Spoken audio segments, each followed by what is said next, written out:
யோவான் 4வது அதிகாரம் 9வது வசனம். யூதர்கள் சமாரியர்களுடனே சம்பந்தம் களவாதவர்களானபடியால் சமாரிய ஸ்திரீ அவரை நோக்கி, நீர் யூதனாயிருக்க சமாரிய ஸ்திரீயாகிய என்னிடத்தில் தாகத்துக்கு தா என்று எப்படி கேட்கலாம் என்றார். அல்லேலூயா. இந்த சமாரிய ஸ்திரீ வாழ்க்கையில ஒரு பாவப்பட்ட பெண்ணு. அவளுக்கு அநேக கடவுள்கள் இருக்கிற மாதிரி ஒரு வசனம் சொல்லுது. இயேசுவை சுட்டி காட்டுறாரு. அவங்களுக்கு தெரியும் அவங்க பாவம் அப்படின்ட்டு. நியாயப்பிரமாணம், பழைய ஏற்பாட்டு பிரமாணத்தின்படி அவர்கள் என்ன பண்ண மாட்டாங்க தெரியுமா? யூதர்கள் சமாரியரோடு கலவ மாட்டார்கள், ஒதுக்கி வைத்து விடுவார்கள். அவங்க எல்லாம் போன பிறகு இவங்க தனியா தான் கொடுத்து தண்ணி பிடிக்க போகணும். அப்ப அதே மாதிரி இந்த சகோதரி எல்லாரும் போன பிறகு இவங்க என்ன பண்ண தெரியுமா? யாருமே வராத நேரத்துல யார் முகத்திலேயே தன்முகம் படாதபடிக்கு அவங்க தண்ணி எடுக்கணும் வந்துட்டு இருக்காங்க.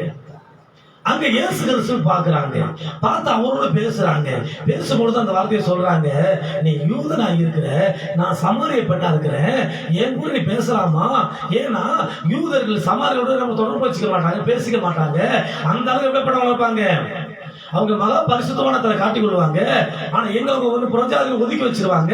அப்படி இருக்கும்பொழுது நீ ஒரு யூதனா இருக்கிற, நீ என்கிட்ட வந்து பேசலாமான்னு சொல்லி அந்த அம்மா கேட்பாங்க. பழைய ஏற்பாடு மோசையின் நியாயப்பிரமாண கற்பனை கட்டளைகள் அது யாருக்கு எழுதப்பட்டது தெரியுமா? இஸ்ரவேல் கோத்திரத்தில் எழுதப்பட்டது, யூத கோத்திரத்தில் எழுதப்பட்டது, 12 கோத்திரங்கள் எழுதப்பட்டது. அப்படி எழுதப்பட்டபடினால அவர்கள் அந்த 12 கோத்திரங்களுக்குள்ள தான் வாழணும். அந்த 12 தலைமுறைகளுக்குள்ள தான் அவங்க வாழணும். அவர்கள் அன்னையோடு கலக்க மாட்டாங்க, அன்னையோடு பேச மாட்டாங்க, அன்னையோட படத்தை விரும்ப மாட்டாங்க. அவங்க அந்த சட்டத்திட்டத்தில் தான் வாழ்ந்துட்டு இருப்பாங்க. மற்றவங்க யூதருடைய கலாச்சாரத்தை கடைபிடிக்கிறத விரும்ப மாட்டாங்க. அப்படி இருக்கிற காலகட்டம் பழைய ஏற்பாடு காலகட்டம், மோசையோட காலகட்டம், மோசடி நியாயப்பிரமாண காலகட்டம். அந்த காலகட்டத்தை கேட்டு கேட்டு கேட்டு கேட்டு தன் மைண்ட்ல வச்சுக்கிட்டே இருந்த இந்த சமாரிய பண்ணி கேட்கிறாங்க, அப்பா பழைய ஏற்பாடு காலத்துல இப்ப இருக்கிற யூதர்கள் கூட நியாயப்பிரமாணம் வாசிக்கிறாங்க, கற்பனை கட்டளை வாசிக்கிறாங்க. எங்ககிட்ட அவங்க பேசுறது பெரிய விஷயம். அப்படி இருக்கும்போது நீங்க என்கிட்ட வந்து சமமா பேசலாமா அப்படி கேட்கிறாங்க. அப்படி கேட்கும் போதுதான் ஆண்டு என்ன பண்ண தெரியுமா? அடுத்த ஒரு வசந்த வாசிச்சு பாருங்க. 25 யோவான் 4:25 வாசிங்க. அந்த ஸ்திரீ அவரை நோக்கி கிறிஸ்து எனப்படுகிற மேசியா வருகிறார் என்று அறிவேன். அவர் வரும்பொழுது எல்லாவற்றையும் நமக்கு அறிவிப்பார் என்று என்றார். இப்ப என்ன நடக்குதுனாக்க, இப்படி சொன்ன பிறகு அந்த சகோதரி குறித்து ஒரு முழு டீடைல்ஸ் அவனு சொல்லுவாரு. உனக்கு இத்தனை கணவர் இருந்தாங்க, நீ இப்ப இருக்க புருஷன் கிடையாது, அவனும் விட்டு ஓடிவிடுவான், அப்படி எல்லா மேட்டரும் வெளிப்படை அவனை பேசிட்டே இருப்பாரு. பேசின உடனே இந்த அம்மா கதி கலங்கி போயிடும். ஐயோ, என் உள்ளுக்குள்ள இருக்கிற ரகசியம் யாருக்குமே தெரியாது, குறிப்பிட்ட பாவத்தை வெளிப்படுத்தி காட்டிட்டீங்களே. அதனால மேசியா ஒருத்தர் சொன்னாங்க, அவர் இன்னும் யாரும் தெரியல, ஒரு நீங்க தீர்க்கதரிசியா? அப்புறம் நம்ம கேட்பாங்க. அப்பதான் சொல்லுவாரு, நீர் சொல்லுகிறவர் தான் நான் சொல்லுவார் ஆண்டவர். அல்லேலூயா. சொன்ன உடனே அது வரைக்கும் அந்த அம்மா வாழ்க்கையில என்ன தெரியுமா? பழைய ஏற்பாடு தான் இருந்துச்சு. மோசே நியாயப்பிரமாணம் ஞாபகம் வந்துச்சு. ஐயோ, யூதர்கள் பேச மாட்டாங்க, யூதர்கள் மட்டும் தொட மாட்டாங்க என்று சொல்லி, நான் ஒரு பாவி, நான் ஒரு ஒதுக்கப்பட்டவள், நான் ஒரு தள்ளப்பட்டவள், இந்த சமுதாயத்தை அங்கீகரிக்கப்படாதவள் என்று சொல்லி தன்னை ஒரு மூலையில ஒரு முடக்கி தன் இருதயத்தை ஒரு விசாரணை இல்லாம ஒரு பாவியாக உணர்ந்த அந்த ஸ்திரீ இப்பொழுது இயேசுவை கேட்ட உடனே ஒரு தைரியம் வந்துச்சு. அல்லேலூயா. ஊருக்குள்ள வேகவனா போயிட்டு, நான் செய்த எல்லா பாவங்களையும் ஒருவர் சொல்லுகிறார், அவர் தீர்க்கதரிசி என்று நான் காண்கிறேன், நீங்க வந்து பாருங்கள் என்று அந்த சகோதரி சொல்றாங்க. அல்லேலூயா, அல்லேலூயா.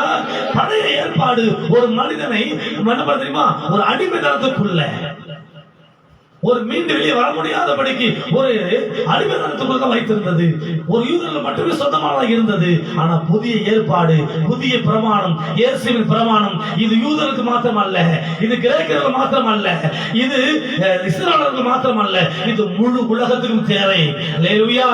இயேசு கிறிஸ்து என்கிற ஆண்டவர் ஒரு குறிப்பிட்ட மதத்துக்கு சேர்ந்த சொந்தக்காரர் அல்ல, முழு உலகத்துக்கு ரட்சகர் என்ற அடையாளமாக யோவான் 14வது அதிகாரம் 42வது வசனத்துல அவங்க எல்லாம் சொல்றாங்க, இயேசு கிறிஸ்து என்கிற தேவன் அவர் உலக ரட்சகர் என்று சொல்கிறார்கள். அல்லேலூயா, அல்லேலூயா. அப்போ நம்ம வாழ்க்கை தெரிஞ்சுக்கிடணும், பழைய மாதிரி சடங்காச்சாரம் பண்ணக்கூடாது. புரியுதா? பழைய சடங்காச்சாரம் பண்ணாலும் கூடாது. ஏன்னா அது பழைய ஏற்பாடு. அது என்ன ஏற்பாடு? அது ஏற்பாடு பண்ணப்பட்டது, அது முடிஞ்சு போச்சு. பழைய ஏற்பாடு. அப்ப பழைய சடங்காச்சாரம் ஒதுக்கி வச்சிடணும். ஏன்னா அன்னைக்கு பலி இருந்தது, அன்னைக்கு 7 விதமான பண்டிகை இருந்தது, 7 விதமான காணிக்கைகள் இருந்தது, அசன பண்டிகை இருந்துச்சு, எல்லா பண்டிகை இருந்துச்சு. ஆனா இன்னைக்கு அப்படி இல்லை. நீங்க இயேசு கிறிஸ்து நமக்காக பலியான பிறகு மீண்டும் ஒரு பலி தேவையில்லை, மீண்டும் ஒரு சடங்காச்சாரம் தேவையில்லை, மீண்டும் ஒரு அசுத்தம் தேவையில்லை. சில பேர் என்ன பண்ண, நான் ஒரு பேசிக்கிட்டு இருந்தேன். அப்ப அவங்க சொன்னாங்க, எங்க ஊர்ல இருக்கிறவங்க இந்த மஞ்சள் உப்பும் யாருமே பேய் பிடிச்சிருச்சுன்னா மஞ்சள் உப்பையும் கொண்டு போயிட்டு தூக்கி போட்டாக்க அது சரியா போயிடுமா? இல்ல எண்ணெயும் உப்பு மஞ்சள் 3 மிஸ் பண்ணி நம்ம தெரியுமா இது பண்ண என்ன பண்ண அப்ளை பண்ணாக்க அது பீஸ் அது வீட்டுக்கு வராதான். அப்ப என்ன தெரியுமா, அதுல இந்த பழைய குரல் கோஸ்டே இருந்துட்டு இருக்கணும். வெளியே வரல நம்ம. லேலூயா, லேலூயா. அவர் பார்த்தாலே ஓடுது, பேசுறாலே ஓடுது. அப்படியே பட்ட நம்ம ஆண்டவர். லேலூயா. அப்ப நம்ம பழைய பிரமாணத்தை கட்டப்பட கூடாது, பழைய மூட பழத்தை தேட போயக்கூடாது, மனுஷனுக்காக ஓடக்கூடாது, கத்தருக்காக நம்ம ஓடணும். லேலூயா. நம்ம வாழ்க்கை அவங்க நினைப்பாங்க, இவங்க நினைப்பாங்க, இல்ல இயேசு நினைப்பாங்க, அதுதான் முக்கியம். இவன் நினைப்பா இவன பரவத்து வந்து சேர போறான், இவன் நமக்கு ரத்த சிந்தனா, இவன் நினைப்பா இவன் நமக்கு என்ன பண்றான், இந்த சொல்ல நமக்கு என்ன பண்ண போறான், நல்ல செய்ய போறான். ஒண்ணு இல்ல, இயேசு கிறிஸ்து ஒரு வாசல் திறந்ததுதான், அடைச்சதுதான். லேலூயா. அவர் அடைச்சா யாரும் திறக்கவே முடியாது, அவர் திறந்த உரத்தை பூட்டவும் முடியாது.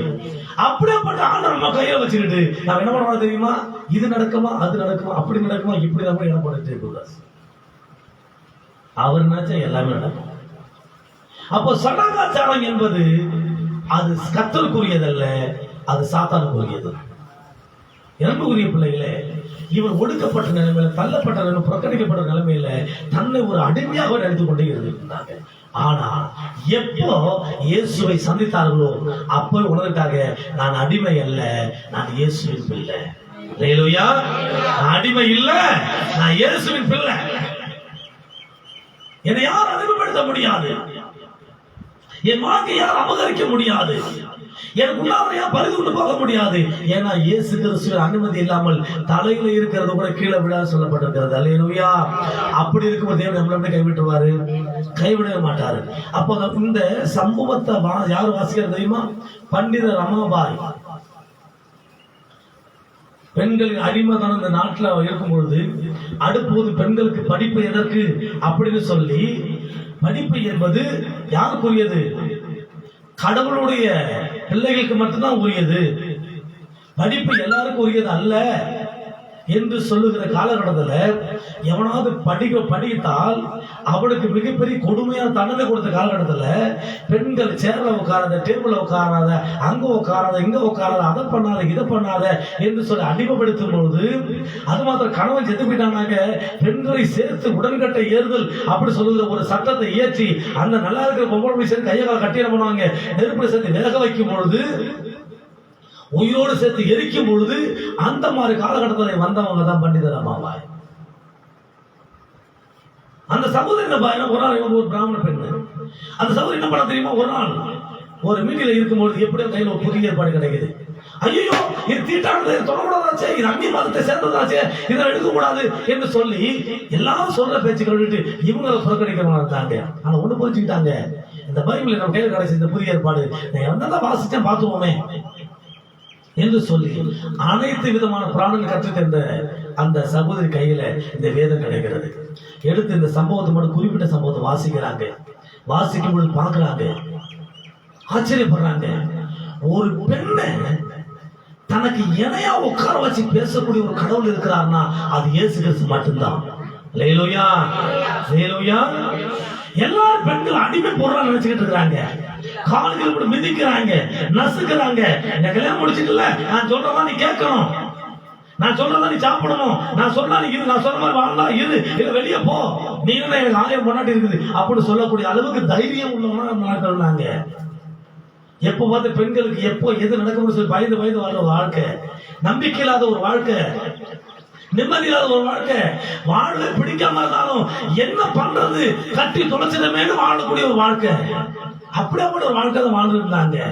என் அன்புக்குரிய பிள்ளைகளே, என் அன்புக்குரிய பிள்ளைகளே, அந்த மாதிரி ஒரு அடிமைத்தனத்தில் வாழ்ந்து கொண்ட ஜனங்களுக்கு மத்தியில இந்த பண்டித ரமாபாய் ஒரு படிச்ச பெண்மணியா இருந்தாங்க. அவங்க அந்த வேதம் என்ன பண்ண, வேதத்தை படிக்கிறாங்க. படிச்ச பிறகு நான் படித்த வேதங்கள்லயே புராணங்கள்லயே எல்லாத்தையும் பெண்களை இழிவுபடுத்தி என் ஆண்டவராய் இயேசு கிறிஸ்து ஆராதிக்கிற தேவன், நீங்கள் ஆராதிக்கிற ஆண்டவராய் இயேசு கிறிஸ்து வைத்து கொடுத்த இந்த வேதவசம் மட்டும்தான் சொல்கிறது ஒரு பெண்ணை ஆணுக்கு சரிக்கு சமமாக இருக்க சொல்லி நம்ம கற்றுக் கொடுக்கிறது. அல்லேலூயா. அந்த கொடுத்திருக்குது. பார்க்கிறாங்க பெண்ணை என்னைய வச்சு பேசுறாங்க ஆண்டவர். அப்ப இவர்தான் கடவுள். உண்மையிலேயே ஒரு கடவுள் ஒண்ணு இருந்துச்சுனாக்க ஒரு பொண்ணை ஒருத்தர் பெரியவனாகவும் ஒருத்தர் சின்னதனாகவும் ஒருத்தர் பெரியாகவும் ஒரு ஆள் சின்னதை காட்டுமா?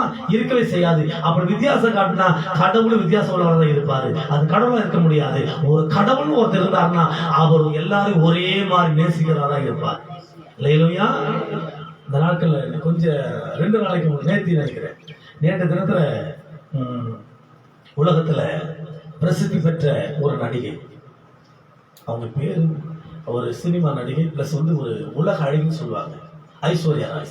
ஐஸ்வர்யா ராய் ஒரு பேட்டி கொடுத்திருந்தாங்க. அப்புறம் பார்த்தேன், அதுல அவங்க பேட்டியில கொடுக்கும் பொழுது பிரதமர் மற்ற அமைச்சர்கள் மற்ற பெரிய பெரிய லீடர்கள்லாம் அங்கே இருக்கிறாங்க. இருக்கும் பொழுது இவங்க அவங்க ஸ்பீச் தொடங்கும் பொழுது உலகத்துல ஒரே சாதி இருக்குது, அது மனித ஜாதி. ஒரே கடவுள் இருக்குது, அது அன்பா நேசிக்கிறது தான் கடவுள், அன்பு கொடுக்கறது தான் கடவுள் என்று சொல்லி மற்றதெல்லாம் அங்கே ஒண்ணுமே இல்லை என்று சொல்லி எல்லாரும் தைரியம் பேசிட்டு வராங்க. ஆனால் நம்ம ஆட்கள் காலையில் ஒருத்தவன் தான், காலில் ஒருத்தவன் தான், மூக்கில் ஒருத்தவன் தான், நாக்கில் ஒருத்தன், பல்லுன்னு ஒருத்தவன் தான், கையில் வந்தான், காலில் வந்தான், அங்கேருந்து வந்தான், இங்கேருந்து வந்தான் சொல்லி அடிமைப்படுத்தி பேசுகிற கூட்டத்தை மத்தியில் தலை நிமிர்ந்து அவங்க சொல்றாங்க ஒரு வார்த்தை, எல்லாரையும் சரிக்கு சமமா நினைக்கிறது தான் மனித ஜாதி. அந்த மனித ஜாதி இயேசுக்கு ஒரே ஜாதி மனித ஜாதி. ரெண்டாவது எது ஒரு உண்மையான மதமா இருக்கு அப்படின்னு சொன்னால் எல்லாரும் நேசிக்கிறத ஒரு உண்மையான மதம்னு சொன்னாங்க. எல்லாம் ஆச்சரியப்படுறாங்க. ரெண்டாவது ஓடிட்டு இருக்கு இன்னைக்கு. ஏன் தெரியுமா சொல்லுவங்களுக்கு? அப்போ நம்முடைய ஆண்டவர் இயேசு கிறிஸ்து அவங்க இப்பதான் புரிஞ்சுக்கிட்டாங்க. ஆனா நம்ம ஆண்டவர் இயேசு கிறிஸ்து பண்டித ரமாபாய் வாழ்க்கையில பல ஆயிரக்கணக்கான வருடங்களுக்கு முன்பாக சொல்லி கொடுத்துட்டாரு. அல்லேலூயா. அன்னைக்கு தீர்மானம் பண்ணினாங்க, இயேசு கிறிஸ்து ஒரு பெண்களுடைய விடுதலைக்காக அவங்க அடிமையை உடைச்செறிகிறதுக்கு ஒரு முன் அடையாளமா அந்த இயேசு இருப்பாரு சொன்னால் அந்த இயேசு தான் எனக்கு தேவை. அல்லேலூயா என்று சொல்லி பெண்கள் மறுவாழ்வு மையம் என்று சொல்லி தனியாக உருவாக்கி யார் யாரெல்லாம் புருஷன் இறந்த பிறகு உடன்கட்டை ஏறுன்னு சொல்றாங்களோ, நீ ஏறாத உடன்கட்டை ஏறாத, அவன் செத்த நீ வெளியே வருவதல்ல என்று அழைச்சிக்கிட்டு போயிட்டு அடைக்கலம் கொடுத்து அவன் சாப்பாடு கொடுத்து ட்ரெஸ் கொடுத்து துணி கொடுத்து அவங்களை நல்லா வாழ வச்சு அவங்களை பராமரிச்சு அவர்களையும் பாதுகாத்த ஒரு மகா பெரிய ஒரு தேவதையா வாழ்ந்தவங்க யாரு தெரியுமா? இந்த பண்டிதர் ரமாபாய். ரட்சிக்கப்பட்ட ஊழியக்காரி. அவங்க என்ன பண்ண தெரியுமா? ஒரு நாள் ஒரு அபிஷேகம் ஆனந்த கூட்டம் நடந்துட்டு இருக்குது. அந்த கூட்டம் நடக்கும் பொழுது ஆண்டவரை பரிசுத்தாவின் அனுபவத்தை குறித்து பைபிள் எழுதப்பட்டிருக்கிறது. ஆனா எங்களுக்கு தெரியல சொல்லி எல்லாம் ப்ரே பண்றாங்க, செபிக்கும் பொழுது நேச்சுரல் படத்தை பார்த்தா ஒரு பெண்ணு உடம்புல என்ன தெரியுமா நெருப்பு பத்தி எரியுது. எல்லாம் பாக்குறாங்க, நம்மகிட்ட கேஸ் கிடையாது, நம்மகிட்ட மண்ணை கிடையாது, இருக்கிற விறகு அடுப்பு தான். ஆனா எப்படா பத்தி எரியுது, என்ன நடக்குது புரியலையே அப்படி சொல்லி எல்லாம் என்ன பண்றாங்க, துணியை வச்சு மூடி பாக்குறாங்க, போர் வச்சு மூடி பாக்குறாங்க, அதை அமைக்கவே முடியல. காரணம் தண்ணீர் மேல ஊத்துறாங்க, அதை அமைக்கவே முடியல. அப்புறம் பாக்குறாங்க என்னன்னு தெரியலையே என்று சொல்லி என்ன பண்ண தெரியுமா? அந்த பெண் எரியும் பொழுது அழுவா, கத்துவா, கதவா அப்படின்னு சொல்லி பாக்குறாங்க. அவ அந்நிய பாஷையில் பேசுறத பாக்குறான். அல்லேலூயா, அல்லேலூயா. பற்பர மொழி அந்நிய பாஷையில் பேசி பேசி பேசி பேசி பேசி பேசி நிரம்பி நிரம்பி நிரம்பி நிரம்பி நிரம்பி நிரம்பி அந்நிய பாஷை நிரப்புறாங்க. பக்கத்துல இன்னொரு கூட நிரம்புது, அடுத்த இன்னொரு சகோதரி அந்த இடம் முழுவதும் அபிஷேகத்தை நிரம்பி அந்நிய பாஷை நிரம்பி அங்க கொழுந்துட்டு இருந்து பார்க்க முடிச்சு. அந்த சகோதரி குல்லாபாய் கணவன் சிறுவயதில் எழுத போன படிகள் சிறுவயதில் விதவியாக்கப்பட்டவர். அப்ப நீங்கள் நானும் அடிமைத்தனத்திற்காக அடைக்கப்படவில்லை, நீங்கள் அடிமை வாழ்வு அடைக்கப்படவே இல்லை. நீங்கள் நானும் ஆளுகை செய்வது அழைக்கப்பட்டவர்கள். அல்லேலூயா, அல்லேலூயா. பழைய ஏற்பாட்டு பாவம் செய்ய வைப்பான் பிசாசு. அப்புறம் அதுக்கு ஒரு பரிகாரத்தை கொடுத்து ஒதுக்கிடுவான். திருப்பி பாவம் செய்ய வைப்பான், அவர் பரிகாரம் செலுத்த வைப்பான். அப்புறம் பாவம் செய்ய வைப்பான், அப்புறம் பரிகாரம் செலுத்த போயிட்டு ஒரு பலி செலுத்துவோம். ஆனா புதிய ஏற்பாட்டுல ஒரே பலி என் உலக ரட்சகர். அல்லேலூயா. உலக மக்களுக்காக, தான் படைத்த பிள்ளைகளுக்காக என்னால என்னத்தை கொடுக்க முடியும்? என் ஜீவனை கொடுக்கிறேன், என் உயிரை கொடுக்கிறேன், என் ரத்தத்தை கொடுக்க சொல்லி நமக்காக ரத்தத்தை கொடுத்து நம்ம மீட்டு கொண்டு ஆண்டவர் இயேசு கிறிஸ்து. அல்லேலூயா. இப்ப அந்த சகோதரிக்கு புரிஞ்சுக்கிட்டாங்க, நான் அடிமை இல்லை, நான் அடிமை இல்லை, நான் சமாரியன் இல்லை, நான் யூதனும் இல்லை, நான் இயேசுவின் பிள்ளை. அல்லேலூயா. நான் யூதனும் கிடையாது, நான் சமாரியாவும் கிடையாது, நான் இயேசுவுடைய பிள்ளைப்பா அப்படி சொல்லி தைரியமா நம்ம ஊருக்குள்ள போயிட்டு என்ன பத்தி சொன்னாங்க. அவர் வந்து பாருன்னு சொல்றாங்க, ஊரே திரண்டு வந்து இயேசுவை பார்த்துட்டு சொல்றாங்க, நீ சொல்றதை விட அவர் தேவங்கிற கண்ணால பார்த்து நாங்க நம்புறோம், இவர் உலக ரட்சகர் அப்படி சொல்றாங்க. அல்லேலூயா. அல்லேலூயா. அப்ப நம்முடைய வாழ்க்கையில நம்ம அடிமைத்தனத்திலே வாழக்கூடாது, அடிமைத்தனத்தில் வாழக்கூடாது, பாவத்தில் அடிமை இருக்கக்கூடாது. ஆமா, அன்புக்குரிய பிள்ளைகள், அடுத்த ஒரு வசனம் வாசிச்சு பாருங்க. யோவான் 8வது அதிகாரம் 3வது வசனம் 4வது வசனம் வாசிங்க. யோவான் 8. அப்பொழுது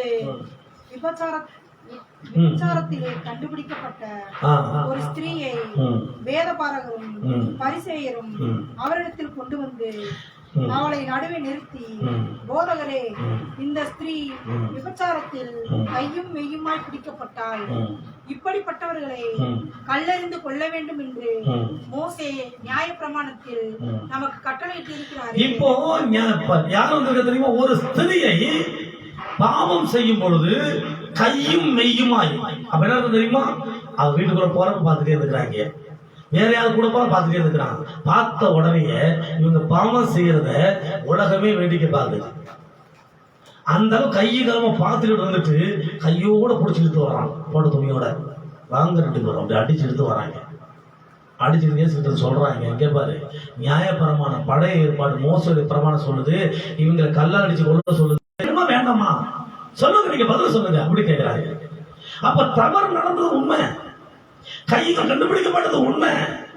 ஆனாலும் அவர்களை குறித்து ஆண்டவர் சொல்லுகிறார், எவன் பாவம் செய்யவில்லையோ முதலாவது அவளை கல்லால் அடிக்க முதல்ல சொல்றார். எவன் முதலாவது தன் இருதயத்துல பாவம் செய்யலையோ அவன் முதல்ல கல்லால் அடின்னு சொல்றாரு. எல்லாருமே மனசுக்குள்ள பாவத்தை வச்சிருக்கான். பார்த்தோட எல்லாம் போயிட்டாங்க. போன பிறகு இங்க ஆண்டவர் சொல்றாரு, இனி பாவம் செய்யாது. அல்லேலூயா. நியாயப்பிரமாணம் சொல்லுது நீ பாவம் செஞ்சா உனக்கு மரணம்னு சொல்லுது. ஆனா இயேசு சொல்றாரு, இது கிருபை உள்ள காலம், இனி பாவம் செய்யாத ஒழுங்கா இரு கண்டிச்சு அனுப்பிக்கிறாரு.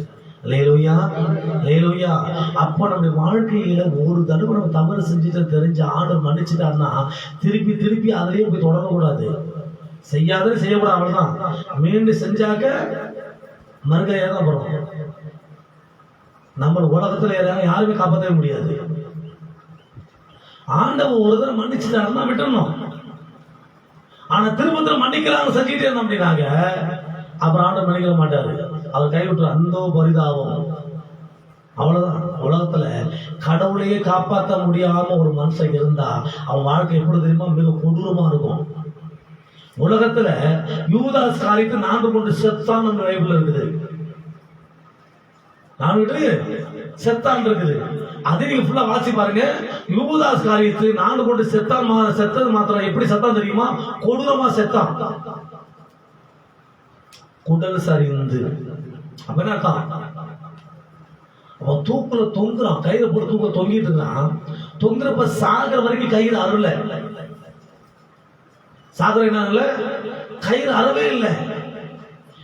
அவன் செத்து உயிர் போன பிறகு கயிறு அருந்து கீழே விழுது. விழுந்த உடனே எப்படா குடல் செதறி இருக்கும்? வாய்ப்பே கிடையாது. பட்டுன உடம்பு தெரியுமா? கீழே விழுதான், வெடிக்குது. வயிறு வெடிச்சு உள்ள குடல் பெரிய வெளியே வருது. கொடூரமான சார் பார்த்துட்டீங்களா? கடவுள் கைவிட்டா அப்படிதான் இருக்கும். நான் யோசிச்சு பார்த்தேன். நிறைய பேர் தூக்கு போட்டு சாவரம் நிறைய விரட்டி இருக்கிறேன். என்ன அந்த அனுபவம் இருக்குது.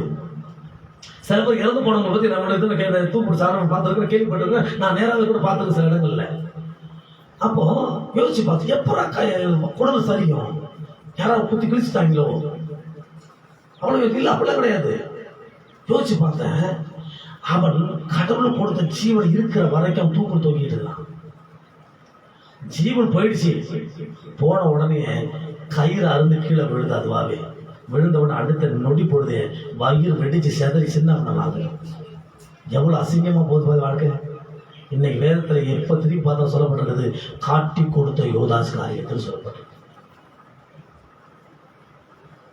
தேவன் ஒரு மனிதனை நேசிக்கிறார் என்று சொன்னால், அவன் தவறுவதற்கு வாய்ப்பு இருக்கிறது என்று சொன்னால், மீண்டும் அவரோடு இணைய கற்றுக்கொள்ள வேண்டும். அதிலேயே பயன்படக்கூடாது. அப்புறம் போறாரு ஐயா, போறாரு ஒண்டியாக போறாரு அப்படின்னு நம்ம போக வேண்டியதான். புரியுதா? தேவன் ஒரு மனிதனை மன்னித்து விட்டால் என்ன பண்ணுறது, அவரோடு பயன்படுத்த. ஏன் மன்னிக்கிறார் தெரியுமா? மீண்டும் அவரோட ஒப்புரவாக மன்னிக்கிறார். கெட்ட குமார் தான், கெட்டவனா இருந்தாலும் குமார் தான் சொல்றாரு. அல்லேலூயா. ஏன் அவனை கெட்டவனி சொல்லி போயிருக்கலாம்ல, ஏன் குமாரங்கிறாரு? நீ கெட்டு போன உண்மைதான், ஆனா நீ என் பையன்டா. அல்லேலூயா.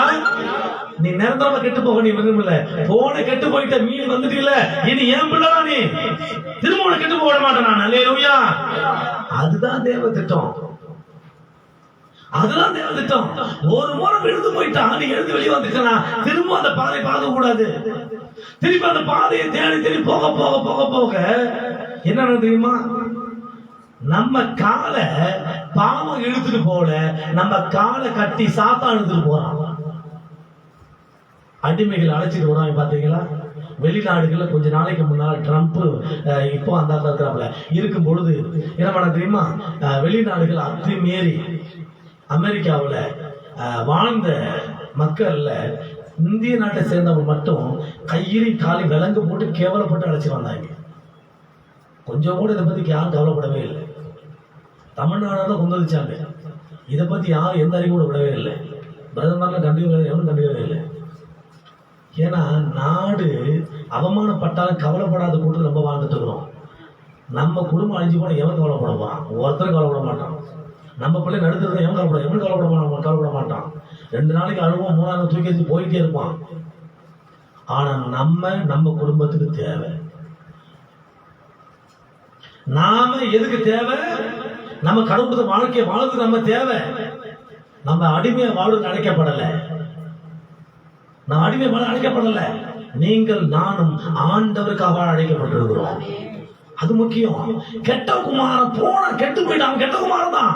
ஆனா கெட்ட குமாரன் அப்பா கெட்ட குமாரன்னு கூப்பிடல, என் மகன் மரித்து போனான், அவன் மீண்டும் உயிரோடு வந்துட்டாயா. அல்லேலூயா. இனிமே என் பிள்ளை சாகாது, என் கூட இருக்கும் போது, அப்பா அவனை பாதுகாப்பு இருக்கும் போது என்று சொல்ல நேசிக்கிற தகப்படாக இருந்தார். நம்முடைய ஜீவியத்துல நான் வாழ்ற ஒரு அடிமதமான வாழ்க்கையா இருக்குதியா, இந்த வாழ்க்கை வேற உதறி தள்ளிட்டையா, இனி எனக்கு அந்த வாழ்க்கையில சம்மந்தம் இல்லை, அப்படி வெளியே வந்துட்டாங்களா சந்தோஷம் தான். வந்த பிறகு கர்த்தர் கொடுக்கிற வாழ்க்கை ஏற்றுக்கொண்ட பிறகு மீண்டும் மீண்டும் மீண்டும் பழையவைகளை நினைத்து கவலைப்படவே கூடாது. அழைச்சிட்டு வந்து அவர் நடத்துவார். தேவ சித்தர் அவர் கொண்டு வந்து நிறுத்துவாரு. தேவ சித்தர் அவன் எதையும் எங்கேயும் நிறுத்த உட்கார வைக்க மாட்டார் ஆண்டவர். அல்லேலூயா. புரிஞ்சுக்கணும். அப்ப யூதாஸ் நிலைமை பாருங்க. அப்ப தேவன் கைவிட்டால் அவன் நிலைமை இவ்வளவு பரிதாபமா தான் இருக்கும், கொடூரமானதாக இருக்கும். அன்புக்குரிய பிள்ளைகளே, அப்போ இவ கையங்களை நம்ம கண்டுபிடிச்சிட்டாங்க. ஆனா இவளுக்கு தெரியும் மரணம் நமக்கு உறுதி அப்படின்ட்டு. ஏன்னா நியாயப்பிரமாணத்தின்படி மரணம் உறுதி அவளுக்கு, தண்டனை உறுதி அவளுக்கு. ஆனா அவளை குறித்து என்ன தெரியுமா, ஒருவேளை இந்த யூதர்களை ஒண்ணு சேர்ந்து அவளுக்கு ஒரு தண்டனை கொடுத்தா கூட அவள் கொண்டு இருக்கலாம். ஏன்னா அதிகாரம் இருந்துச்சு. அல்லேலூயா. ஆனால் அவளை குறித்து தேவன் ஒரு திட்டத்தை வைத்திருக்கிறார். அவளை குறித்து தேவன் ஒரு சுவிசேஷத்தை சொல்ல விரும்புகிறார் நாட்டு மக்களுக்கு. அதனாலதான் அவ கையங்கள் கண்டுபிடிக்க கூடாது வந்து அவளை அழைச்சிட்டு வராங்க, கேட்கிறாங்க, கொல்லவா அப்படிங்கிறாங்க. அவரு சொல்றாரு, நீ எதையாவது அமைதலா இருறா அப்படின்ட்டு அந்த பொண்ணுகிட்ட பார்த்து சொல்றாரு ஆண்டவர். எவனாவது கல்ல அடிச்சாமான்னு ஒருத்தர் அடிக்கலாம் ஆண்டவர், எவனும் நியாயம் இருக்குல்ல, நானும் நியாயம் இருக்குல்ல, போமா நீ பட்டிய இனி பாவம் செய்ய அனுப்பிக்கிறார். ஏன் தெரியுமா, அதன் பிறகு இந்த பைபிள் வாசி பாருங்க, அந்த ஸ்திரீ வேற யாரோடும் பாவம் செய்யவே இல்லை. இல்ல நம்ம பண்ண பிரசங்கத்தை மயிலெல்லாம் வந்து அழகா கேட்டு நிக்குது சர்ச்சு வாசல்ல. ஆமா, மயில் அழகா குக்கரையில கூவிக்கிற அப்படி தெரியுமா? ஆமா, அதெல்லாம் பிரசங்கம் கேட்குது பாத்தியா? சோத்திரம். ஆமா, கம்பன் கட்டுத்தறியில இருக்கிற எதெல்லாம் கவி பாடுமோ தெரியல. ஆனா இன்னைக்கு நமக்கு பக்கத்துல விழா கூட வந்துட்டு மயிலெல்லாம் பிரசங்க வந்து நின்றுட்டு அதுவும் அறிவு சொல்லி போகுது. ஆமா, கர்த்தர் நல்லவர். அப்ப ரெண்டாவது வாசி பாருங்க, அந்த சகோதரிக்கு ஒரு மீட்பை கர்த்தர் வைத்திருந்தார். அந்த மீட்கப்படுகிற நேரத்திலே அவர் மீட்கப்பட்டு விட்டார். மீண்டும் பாவியா வாழ இடம் கொடுக்கல. 1 Corinthians 15:45 வாசி பாருங்க.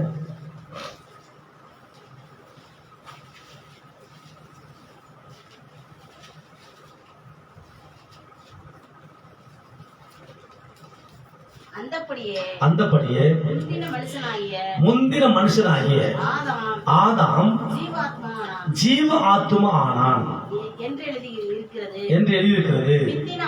பிந்தின ஆதாமாய் இயேசு கிறிஸ்து உயிர்ப்பிக்கிற ஆவியானவராய் இருக்கிறார். அல்லேலூயா. முந்தின ஆதாம் மரணத்துக்கு ஏதுவானவன், பிந்தின ஆதாமாய் இயேசு கிறிஸ்து அந்த மரணத்துக்கு இருக்கிறவங்களை விடுவிக்கிறவர். அல்லேலூயா, அல்லேலூயா.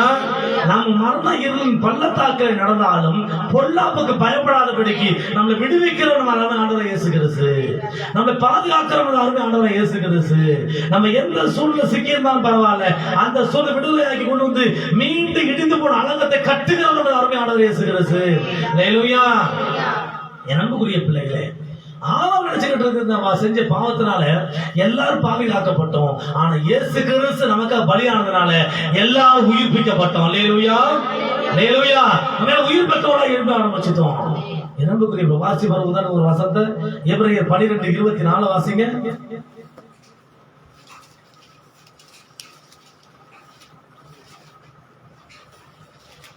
எபிரேயர் 12:24 சீக்கிரம். புது உடன்படிக்கை மத்தியஸ்தராகிய இயேசுவின் இடத்திற்கு ரத்தம் பேசினதை பார்க்கிலும் நன்மையானவைகளை பேசுகிற ரத்தம். அப்ப புது உடன்படிக்கை இயேசு கிறிஸ்துவின் ரத்தம், ஆபேலின் ரத்தம். காயின் தன்னை கொலை செய்து விட்டான். ஆண்டவரே, நான் தவறு செய்யவே இல்லை, ஆனால் இவனை கொலை செய்ய முயற்சிக்கிறான், இதை கொண்டு விட்டான் என்று சொல்லி ஆபேல் ரத்தம் தேவ சமூகத்தில் என்ன பேசுறது? அவன் செய்த தவறை சுட்டி காட்டியது, அவனை தண்டனை வாங்கி கொடுத்தது. ஆனா இயேசு கிறிஸ்துவின் ரத்தம் உங்களுக்காக எனக்காகவும் பரிந்து பேசிக் கொண்டே இருக்கிறது. அல்லேலூயா, அல்லேலூயா. என் பிள்ளை தவறு செஞ்ச உண்மைதான், பாவம் செஞ்ச உண்மைதான், ஆனால் அவன் அது இல்லைன்னு சொல்ல முடியாது. பிதாவே, ஆனா என் பிள்ளையை நீங்க மன்னிங்க, அவங்களுக்கான ரத்தம் சிந்தி இருக்கிறேன், அவங்க இனி செய்ய மாட்டாங்க சொல்லி உங்களுக்காக எனக்காக உத்தரவாதம் கொடுக்க என் ஆண்டவராகிய இயேசுவின் ரத்தம் இந்த பூமியில் சிந்தப்பட்டு இருக்கிறது. அன்புக்குரிய பிள்ளையே, எனவே நம்முடைய வாழ்க்கையில நீங்கள் நான் பாவிகளாய் இருப்பதற்கு அழைக்கப்படவில்லை, நீதிமான்களாய் வாழ்வதற்கு அழைக்கப்பட்டிருக்கிறவர்கள். உதாரணத்துக்கு லூக்கா 13வது அதிகாரம் 12வது வசனத்தை வாசிக்கும் பொழுது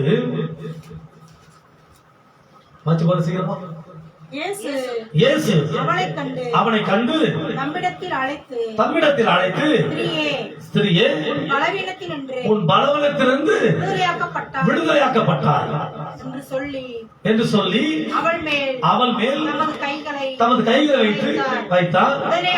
உடனே அவள்கிட்ட இருந்து அவள் கூணி நிமிர்ந்து தேவனை மகிமைப்படுத்துறாள். அல்லேலூயா. இங்க என்ன நடக்குதுனாக்க, பல வருஷங்களா ஒரு சகோதரி சர்ச்சையில் என்ன பண்றது, முதுகு கூணி போய் கிடக்குது, பிசாசு கற்றல் இருக்குது, அது ஒன்று இருக்குது. ஆனா அந்த சகோதரிக்கு என்ன பண்ண, இயேசு கிறிஸ்து அந்த தேவாலயத்துல பிரசங்கம் பண்றாரு, ஜெபம் பண்றாரு, அற்புதம் நடக்குது. அது பார்த்து கூட வந்து சொன்னா, 14வது வாசிக்கிறப்ப, ஏய் ஞாயிற்றுக்கிழமை செய்யக்கூடாதுப்பா, ஞாயிற்றுக்கிழமைக்கு அற்புதம் செய்யக்கூடாது, ஞாயிற்றுக்கிழமைக்கு அதிசயம் செய்யக்கூடாது என்று சொல்லி அவர் என்ன பண்ண தெரியுமா, அவர்கிட்ட பேசுற பார்க்க தடை பண்ணுவாங்க. ஏன் தெரியுமா, பழைய ஏற்பாடு ஞாயிற்றுக்கிழமை சடங்காச்சாரமா பார்த்தது, புதிய ஏற்பாடு ஞாயிற்றுக்கிழமை இயேசுவோடு வாழ்கிற நேரமா பார்த்து கொண்டிருக்கிறது. அல்லேலூயா, ஹல்லேலூயா. பழைய ஏற்பாடு ஞாயிற்றுக்கிழமை ஓய்வு நாளாக, ஓய்ந்திருக்கிற நாளாக மட்டுமே பார்த்தது. ஆனா புதிய ஏற்பாடு இயேசு கிறிஸ்து ஓய்வு நாளை அது ஓய்ந்திருக்கிற நாள் அல்ல, அது ஆண்டவரோடு இணைந்து பேசுகிற நாள், ஆண்டவரோடு இடைபடுகிற நாள், ஆண்டவரோடு பேசுகிற நாள், அவருடைய பிரசன்னம் உணர்கிற நாள் என்று சொல்லி அவர் என்ன தெரியுமா, ஓய்வு நமக்கு ஒரு அற்புதத்தின் நாளாக, ஒரு அடையாளத்தின் அதிசயத்தின் நாளாக தேவன் நமக்கு மாற்றி கொடுத்திருக்கிறார். அல்லேலூயா. எனவே அன்புக்குரிய பிள்ளைகள், நீங்கள் நானும் ஞாயிற்றுக்கிழமை ஆராதனையில அற்புதம் நடக்கும் வந்தாங்க. ஏன்னா இயேசு கிறிஸ்து இங்கதானே இருக்கிறாரு. வேதம் சொல்றது கர்த்தரோ என்றால் ஆலயத்தில் இருக்கிறார். 7வது நாள் கர்த்தருக்கு ஓய்வு நாள். அப்ப தேவன் ஓய்வு இருக்கிற நாள், தேவன் ஆலயத்தில் வாசம் பண்ணுகிற நாள். அப்ப தேவன் வாசம் பண்ணுகிற நாட்கள் நம்ம அவரோடு வாசம் பண்ண அவரு பிள்ளைகள்லாம், புரியுதுங்களா? அல்லேலூயா, அல்லேலூயா. இப்போ ஒரு கல்யாண வீட்டுல நிறைய சேர் இருக்குது, போட்டுருக்காங்க இல்லையா? யார் வரதுக்கு சொந்தக்காரங்க உட்கார்ந்து போட்டுருக்காங்க. போட்டுருக்காங்க போட மாட்டாங்களா? போடுவாங்கல்ல. சரி, அதே மாதிரி இப்போ இங்க திருமண மண்டபத்துல ஸ்டேஜுக்கு மேல இங்க 2 சேர் இருக்கும். இது யார் சேர்? இது யார் சொல்ல சத்தம்? யார் சேர் இது? மணமகன் சேர் ஒண்ணு, இன்னொன்னு மணமகள் சேர் ஒண்ணு. புரியுதா? இப்போ இந்த சேர் யாருக்கு சொந்தம்னு யாருக்கு தெரியும்? அல்லேலூயா. இங்க இந்த சேர் யாருக்கு யாருக்கு தெரியுமா? நான் இப்படி சொல்றேன், அங்கிருந்து சொந்தக்காரன் யாராவது வந்து இந்த சேர்ல உட்கார முடியுமா? அங்க இருந்து வழி போன ஏதாவது வந்து ஐயோ சேர் நல்லா இருக்கு, நீங்க வந்து உட்கார முடியுமா? என்னதான் அலங்காரம் பண்ணியிருந்தாலும் ஏங்க உட்கார முடியாது? இந்த சேர் அவங்களுக்கு உரியது கிடையாது. அல்லேலூயா. இந்த சேர் யாருக்கு உரியது இல்ல, அவங்களுக்கு உரியது கிடையாது. அவங்களுக்குரிய சேர் அங்க இருக்குது. ஆனா இது மணமகனுக்கு சேர். அல்லேலூயா. மணமகன் வந்தா வேகமா வந்து அவர் சேர்ல உட்காருவாரு. மணமகன் வந்தா வேகமா வந்து ஏன் அவனுக்கு வரும்போது தெரியும் ஏன் சேர் மேல இருக்குடா அப்படின்ட்டு. அல்லேலூயா, அல்லேலூயா. ஏன் சேர் கீழே கிடையாது, ஏன் சேர் மேல இருக்குது. நான் ஆடியன்ஸ் கிடையாது, நான் ஹீரோடா. அல்லேலூயா. நான் ஆசீர்வதிக்கப்பட்டவன். ஏன் சேர் மேல இருக்குது. ஏன் தெரியுமா? மேலதான் அவர் இருக்கிறாரு. அல்லேலூயா. மேலதான் ஆசீர்வாதம் இருக்குது, மேலதான் கர்த்தர் வாசம் பண்ணுகிறாரு, மேலதான் தேவ திட்டம் இருக்குது, தேவ நோக்கம் இருக்குது, தேவ சித்தம் இருக்குது. அதனாலதான் பரமண்டலத்தில் செய்யப்படுவது போல பூமியில் செய்யப்படுவதாக. அல்லேலூயா. ஏன்னா அப்படிப்பட்ட ஆண்டவர் நம்ம கூட இருக்கிறாரு. அப்ப நம்ம சேர் எது நம்ம தெரிஞ்சுக்கணும். முதல்ல ஞாயிற்றுக்கிழமை ஆராதனை வருகிற பிள்ளைங்க, இது உங்க இடம். கர்த்தர் உங்களுக்கு ரிசர்வ் பண்ணி கொடுத்திருக்கிறாரு. இந்த இடத்துல நீங்க காலி பண்ணி போடவே கூடாது, அடுத்தவங்க உட்கார வைக்கவே கூடாது. ஏன்னா உங்க வாழ்க்கையில இன்னொருத்தவங்க உட்கார்ந்தா உங்களுக்கு எவ்வளவு வேதனை இருக்குமோ அதோட கொடூரமான ஒரு வேதனை தெரியுமா? நீங்க உட்கார இடத்துல உட்கார வைக்க கூடாது. ஏன்னா உங்க ஆளுக்கு நீங்க உங்களுக்கு கொடுக்கப்பட்ட சேர்ல நீங்க தான் உட்காரணும். அன்னைக்கு மிஸ் ஆகவே கூடாது. ஏன்னா ஆண்டவர் வாசம் பண்ணுற இடம், அப்பா இருக்கிற இடம். நான் லீவ் போட நினைக்கவே கூடாது. அரசாங்கத்துக்கு லீவ் இருக்குது, ஆண்டவர் தேர்தல் லீவ்லாம் கிடையாது. அன்புக்குரிய பிள்ளைகளை, உங்க சேர் நீங்க ஞாயிற்றுக்கிழமைக்கு யாரும் ஆலைக்கு போகாம இருக்கிறீங்களோ உங்க சேர்ல வழக்கமா போயிட்டு இருப்பீங்க. என்னைக்கு நீங்க போகலையோ அந்த சேர்ல யாரும் உட்கார மாட்டாங்க, சாத்தானே வந்து உட்காந்துருவான். சாத்தான உட்காந்துருவான். அப்புறம் அவன் எழுந்திருக்க மாட்டான், உங்க உட்கார விடவும் மாட்டான் சேர்ல. கடைசி வரைக்கும் இந்த சேரை தொடாத மாதிரி என்னென்ன பிரச்சனை உருவாக்கணுமோ, என்னென்ன திட்டத்தை போடணுமோ, எப்படி உங்களை அவமானப்படுத்தணும், கேவலப்படுத்தணும், எப்படி அவங்க நாசப்படுத்தணுமோ, எப்படி உங்களை மோசம் போக்க முடியுமோ எல்லா தந்திரங்களையும் சொல்லிக் கொடுத்து செய்ய வச்சு அப்படியே அந்த சேரையை மறக்கடிச்சிருவாங்க. அப்புறம் ஞாயிற்று சர்ச்சை வேலை வரலப்பா ஒரு 3 வாரமா, ஐயோ வேலை அதிகம், உடம்பு ரொம்ப வீக் ஆயிடுச்சு. அப்புறம் வேற என்ன காரணம் சொல்லுவாங்க, வேற ஆளுக்காக சொல்லலாம். ஆனா ஒண்ணு புரிஞ்சுக்கணும், இதெல்லாம் காரணம் இல்லை. நீ வீக்கா இருந்தாலும் உன்னை பலனை மாத்த இயேசுவால முடியும். அல்லேலூயா. நீ வியாதியா இருந்த சுகமாத்த முடியும், நீ கண்ணீரோட கண்ணீர் துடைக்க முடியும், நீ மரண தருவாயில் இருந்தா கூட மரித்து போன உயிரோடு ஏற்படுவது போல உன்னை உயிரோடு இருப்ப இயேசுவால முடியும். அவரை விட மேன்மையான ஒரு வேலை ஞாயிற்றுக்கிழமை நமக்கு இருக்குன்னு சொன்னா அது தேவன் கொடுத்த வேலையை மட்டும் இருக்க வாய்ப்பே கிடையாது. ஏன் தெரியுமா? அது அவருடைய வேலை. அவரே இங்க இருக்கிறாரு. கலெக்டர்ல விருதுநகர் மாவட்டத்தில் இருக்க, மதுரையில் இருக்க கலெக்டர், விருதுநகர் இருக்க கலெக்டர், தூத்துக்குடி கலெக்டர், திருநெல்வேலி எங்க கலெக்டர், ஒவ்வொரு மாவட்டத்தில் கலெக்டர் அவங்க எங்க இருக்கிறாங்களோ அங்க டிபார்ட்மெண்ட் வந்துடும். அவர் போய் என்ன அர்த்தம்? அவர் சிங்கிள் அடிக்கிற அர்த்தம் கிடையாது. யார் நிக்கிற கூடவே மதுரையில் இருக்க கலந்து வராது, நம்ம இடத்துக்கு வராது. வந்த தெரியுமா? மதுரையே வந்த மாதிரி இல்லையா? ஏன்னா அது எல்லாம் 3 பவர்ல வராங்கல்ல. அதே மாதிரி நீங்க ஞாயிற்றுக்கிழமை நீங்க ஆலயத்துக்கு வரும்பொழுது, 7ஆவது நாள் வரும்பொழுது நீங்க வருகிற இல்லையோ, பரலோகமே உங்களுக்காக இறங்கி வந்து நிக்க பிள்ளைய பார்க்கணும் அப்படின்ட்டு இல்லையா? அதை நம்ம மிஸ் பண்ணிட கூடாது. அப்படி வரவிடாம தான் 1000 தடைகள் இருக்கு நம்ம வாழ்க்கையில. கர்த்தர் நல்லவர். 2 குறி பிள்ளைகளே. அடுத்தது லூக்கா 7:14 வாசி பாருங்க.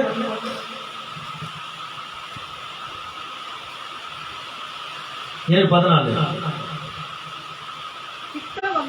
சொல்லுகிறேன் என்று சொன்னார். அல்லேலூயா, அல்லேலூயா, அல்லேலூயா. இப்போ லூக்கா 7வது அதிகாரம் 14வது வசனம் வாசிக்கும் பொழுது, இயேசு கிறிஸ்து பாடையை தொட்டார், சுமந்தவர்கள் நின்றார்கள். நான் யோசிச்சு பார்த்தேன், ஒரு ஆள் இறந்து போயிட்டானாக்க தூக்கிட்டு போறாங்க.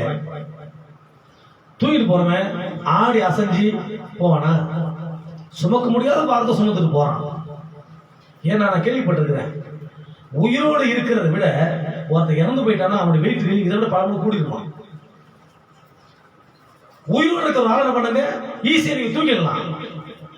ஆனா செத்து போன ஒரு ஆள் தூக்கி போக வேண்டியதான். ஏன் தூக்கி போக மாட்டேறாங்க? 4 பேர் 5 பேர் தூக்க முடியல, அவ்வளவு வெயிட் ஆயிடுச்சு. தூக்கி போறான். போன உடனே இயேசு கிறிஸ்து அந்த சாவு வீட்டுக்கு இவங்க சம்மந்தம் கிடையாது. இயேசு கிறிஸ்து சாவு வீட்டு சம்மந்தமே இல்லை. ஏன்னா அவர் தெரிஞ்சவங்க கிடையாது, பழக்கமான முன்னவங்க பார்த்தது கிடையாது. இந்த பொண்ணு அது சர்ச்சை வந்தவங்க கிடையாது, யாரும் தெரியாது.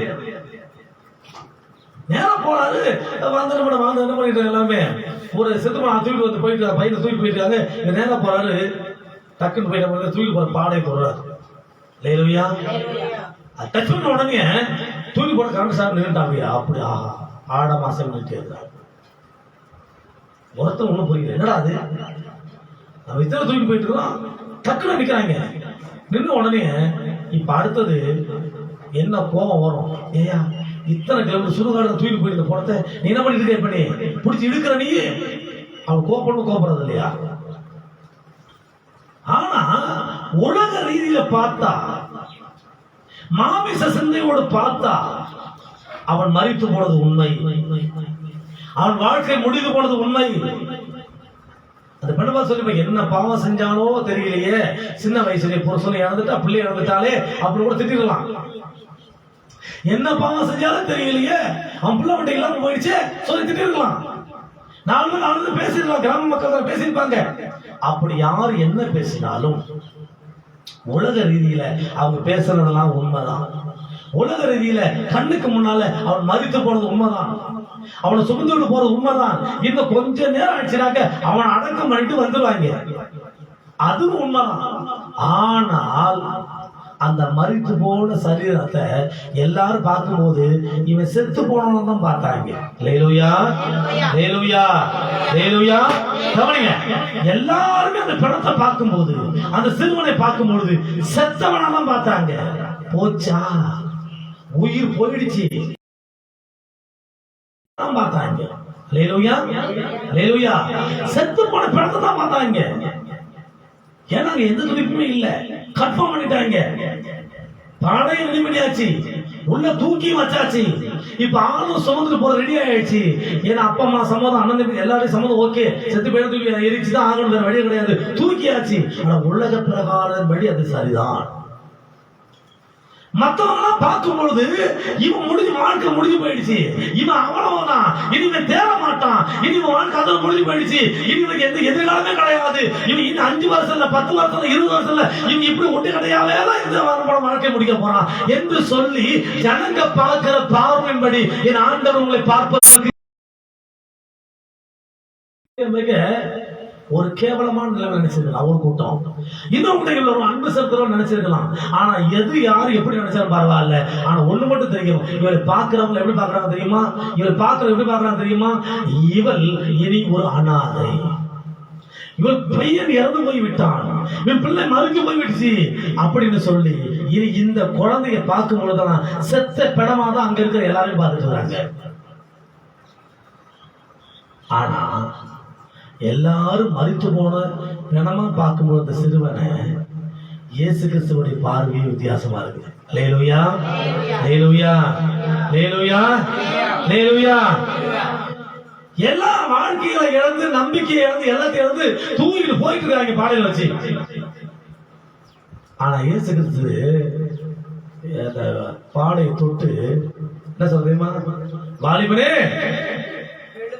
எழுந்தரா, அல்லேலூயா அப்படி சொல்றாரு. அவன் என்ன பண்ண தெரியுமா, எல்லாம் சிரிச்சிருப்பாங்க.